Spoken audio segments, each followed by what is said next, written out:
Yeardley Love was a 22-year-old senior at the University of Virginia. She was a talented lacrosse player, and she was only 3 weeks away from graduating.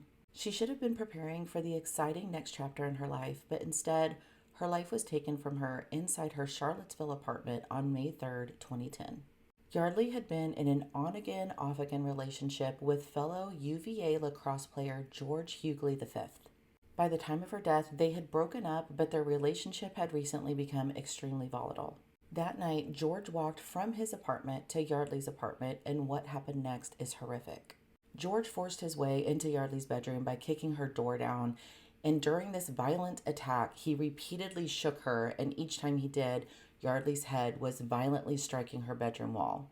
George later acknowledged this during his police interview. When Yardley's roommate returned later that morning, she found Yeardley face down in her bed with blood all over her pillow. Her right eye was swollen shut. She had bruising and injuries to her face, jaw, mouth, and neck. As the investigation continued, details came out that her family did not know about. Friends had talked about how George one time strangled Yeardley. And if you guys have seen my videos before about DV, if your partner strangles you, your odds of being murdered by that partner go up by 750%. Her family had no idea that Yardley's relationship was like this with George, and this is one of the reasons this story is so important. Her family wants young people that are in these relationships to understand this abuse almost always escalates. So what starts out as a jealous boyfriend, a controlling boyfriend, and then they can become emotionally abusive, physically abusive.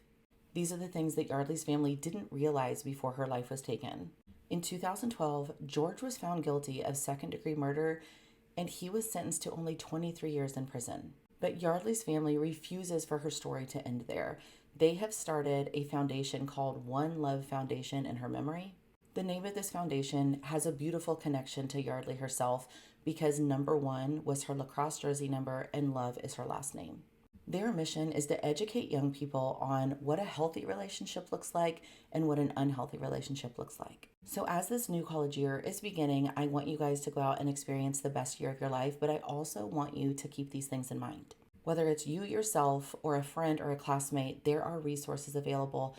You can text the word START to 88788 for help.